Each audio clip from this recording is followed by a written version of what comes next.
Whoa, hey, where'd you come from? Don't...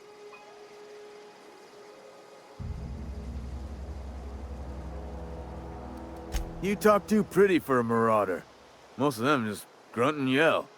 Ain't safe out here. You'd best head into town. Avail yourself of Edgewater's high walls. And low prices.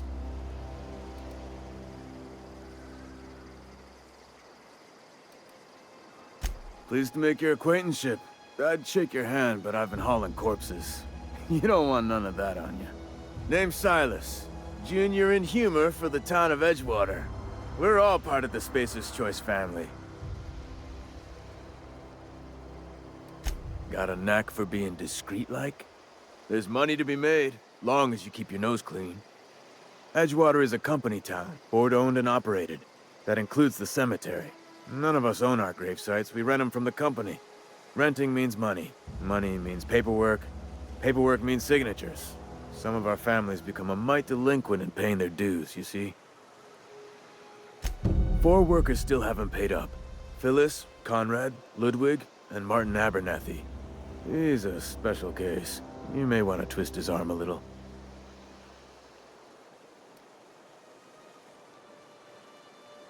Conrad's got a barbershop in town. Phyllis works at the cannery most hours. Abernathy... I ain't seen him in a few days. His domicile is near the cannery. You'll find him in town. All except Ludwig, that is. He's over by the landing pad.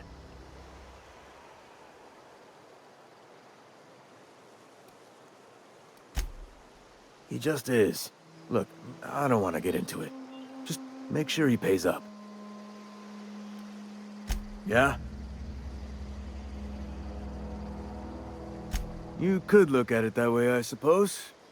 You could look at us and say, those Edgewater saps lost near every soul to plague. But you'd be wrong. We're survivors. Loyal company folk, brave in the wilds.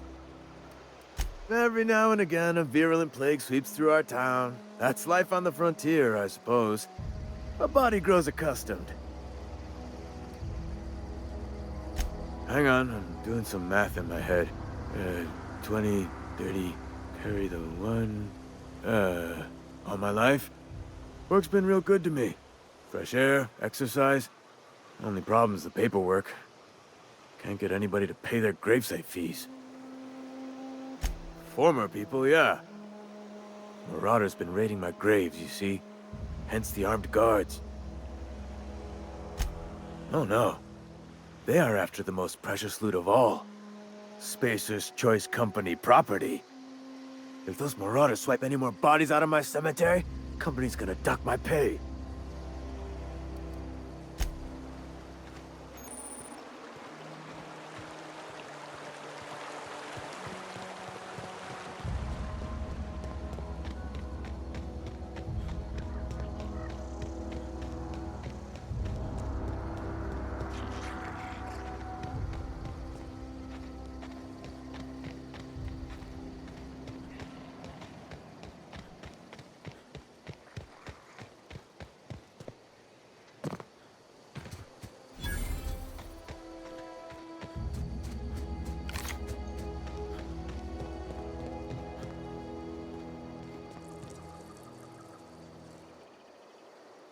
Thank the law.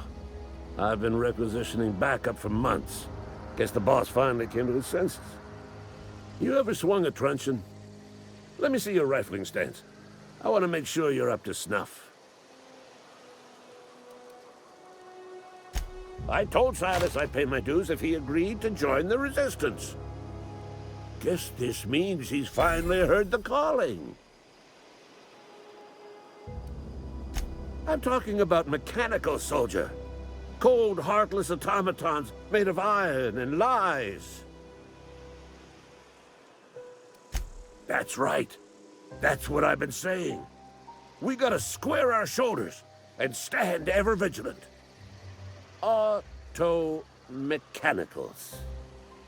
Creatures forged in the fires of malevolence.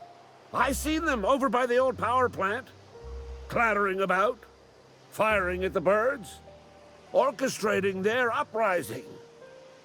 When the swarms of mechanicals come clanging on over that hill, where will you be? Cowering beneath your cot? Or standing, shoulder to shoulder with the Resistance? I've been gathering up a war chest over the years. Saw tuna cans, mostly, some Spacer's chaw, few bit cards. I'll reward you for your aid. Enlistment fees? Yeah, I suppose. Wouldn't want to give the Resistance a bad name. They have sent a scout, prowling around the junkyard just behind our beloved town. This scout must not be permitted to return to its base of operations. Cross it off, then report back. Mechanicals got a weak spot in their midsections. I think the technical term is, the blue glowy square thing. Go on. You ever seen the way a mechanical just stands there? Just looking at you, scanning you with its murderous oculars.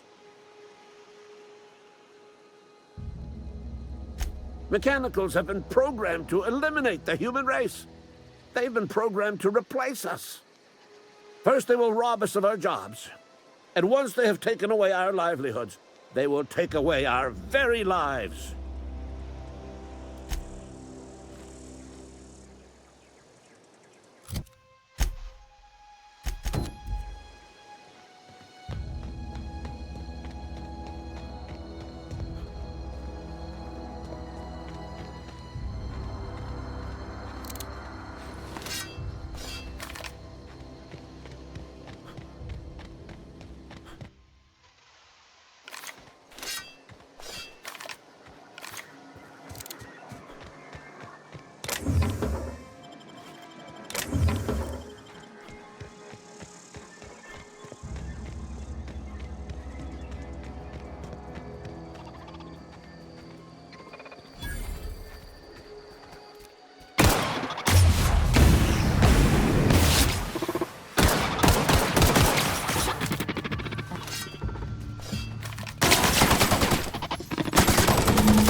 Bring us honor, soldier.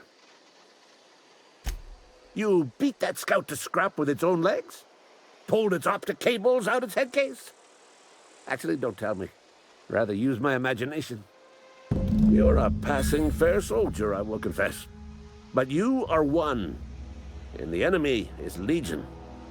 What you need is an equalizer, a weapon to strike fear in their cold, mechanical hearts. Cantina, lavatory, behind one of the toilets. That's where I've kept it hidden all these years. On the double, soldier. Don't want the bartender poking around in there with a mop.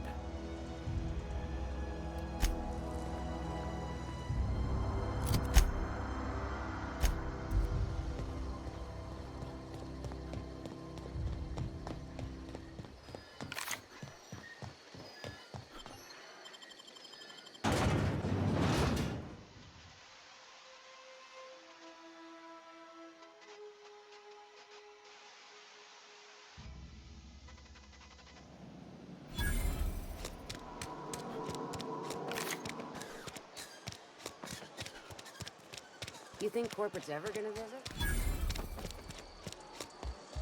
You read the latest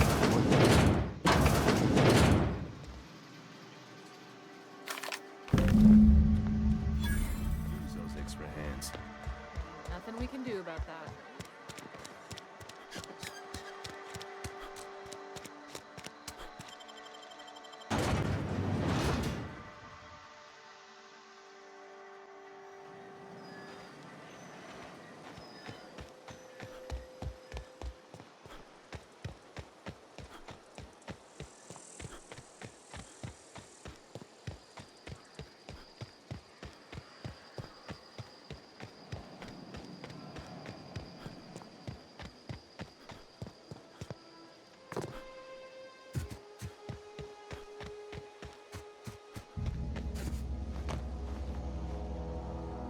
Bring us honor, soldier. Feast your eyes, soldier.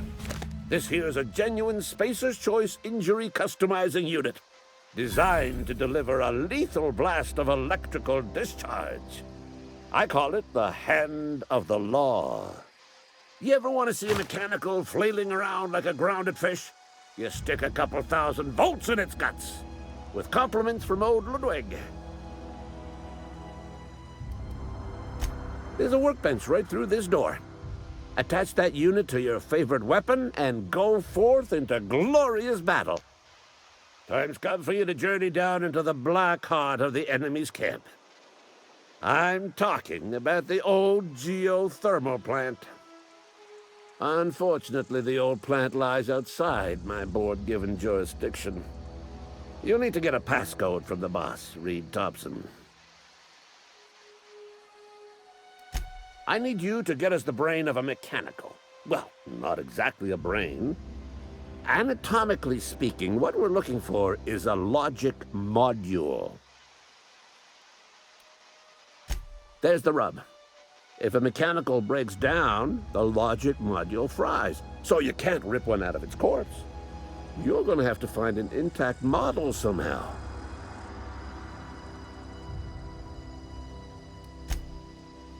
Don't tell anyone, all right?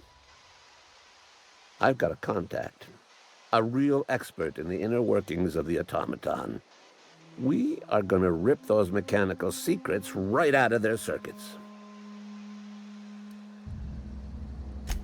Well, excuse me. What I meant was I'm going to get a contact. I didn't know I had to be all prissy about my grammar around you. If you die horribly, I will pour out a can of 0G to your memory.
You think corporate's ever gonna visit?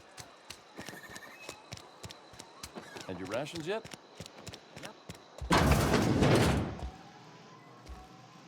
Please don't touch anything. Your hands are probably crawling with germs.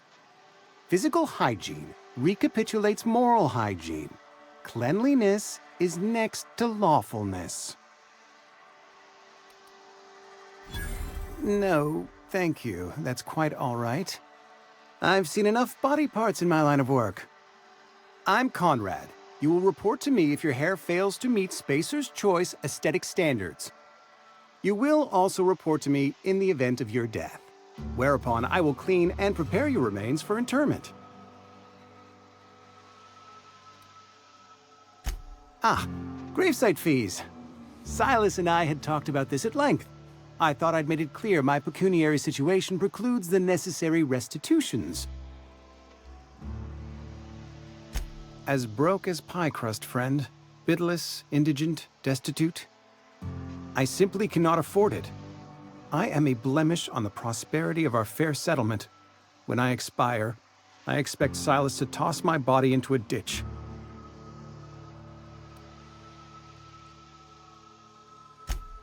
Edgewater is built on the discipline and sacrifice of its people. Say what you will about our town, but we all pull together. Tell Silas I can't afford to pay, and that I fully expect to have my medical rights revoked for this dereliction. With my apologies. Some time ago, I fell ill with the plague. By the grace of the law, and through my own hard work, I'd proven worthy of treatment. Frankly, I don't imagine I'll earn that right a second time. The barber work hasn't been profitable, you see. I've had to keep this old place running with my own savings. Not a bad idea. But I'd need some kind of collateral.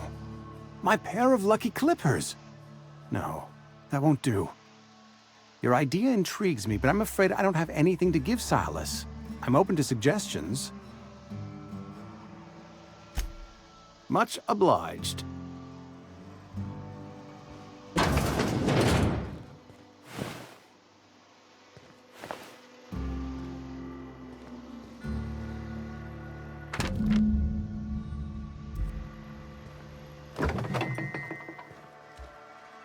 What can I do for you?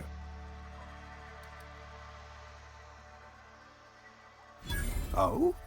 Am I in the company of a fellow doctor?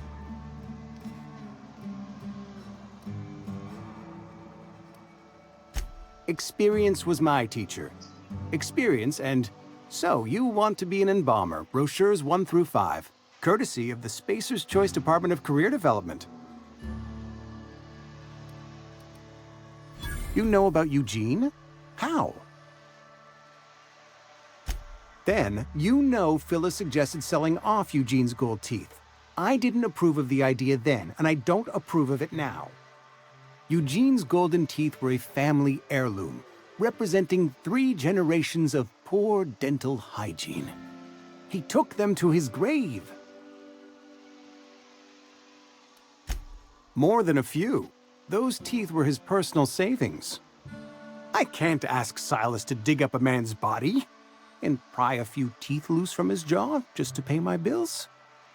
Can I? Yes, I suppose I must. Here you are. Gravesite papers affixed with my signature and an IOU.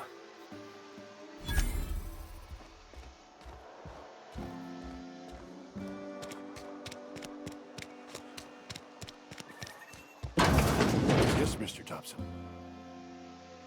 Whoa, did Mr. Thompson send you? Well, you tell Mr. Thompson I'll be right at my post. Tomorrow. Bright and early tomorrow. Because I'm definitely not plagued. As spry as a spring chicken. That's old Abernathy. You some sort of wandering alienist? Walking into a man's own domicile, pestering him about his mental state? What? No.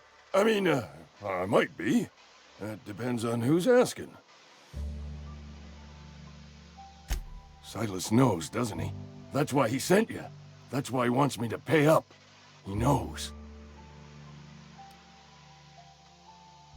Sounds like he's already told you. You may as well hear it from me. I'm dying.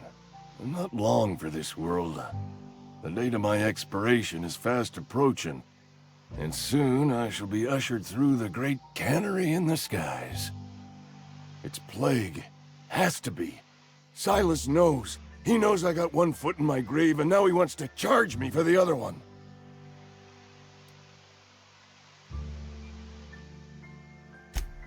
I am? Law, help me. Paranoia is one of the plague's known symptoms.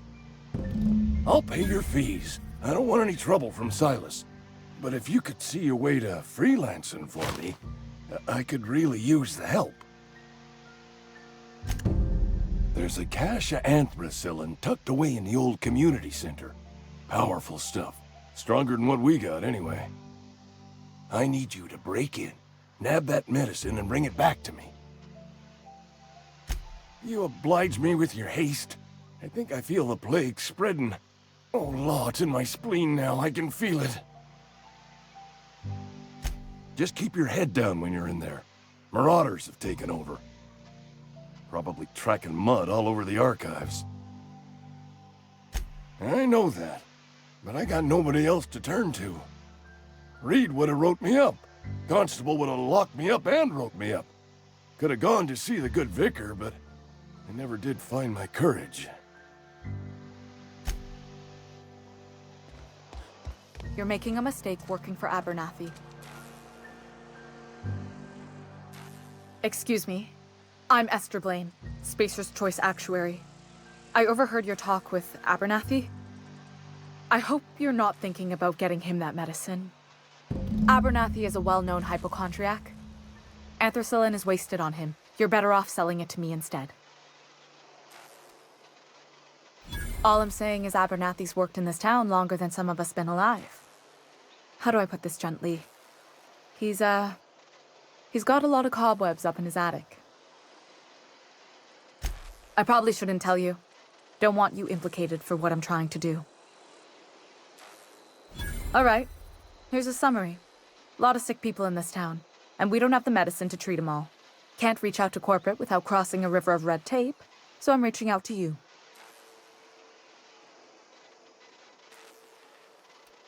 Something like that. Look, I'm not in the habit of law-breaking, but sometimes you've got to do the wrong thing for the right reasons. That's all I can ask of you.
You the new worker?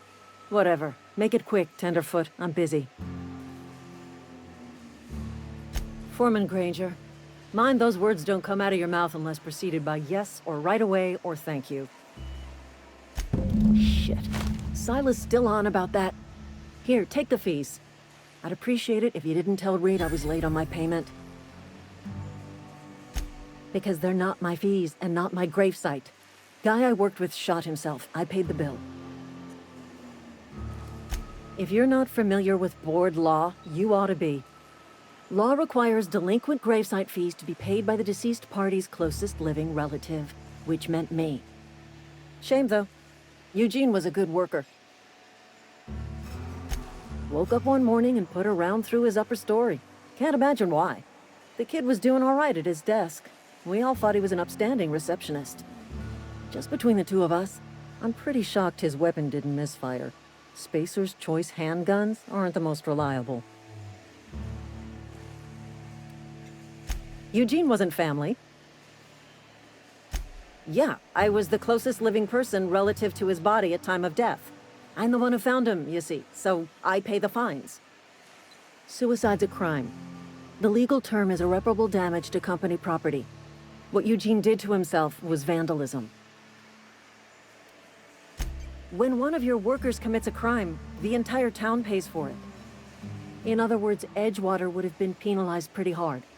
Whatever Eugene was worth as an asset, we would have had to pay out of pocket to Spacer's Choice. All I know is Silas asked me for Eugene's gravesite fees, which means he was approved for burial, which means his papers went through, which means the town's in the clear. I'm just glad to put this whole ugly affair behind me. Eugene can rest his bones in peace, and the rest of us can get on with our own lives.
The grease monkey, Argo?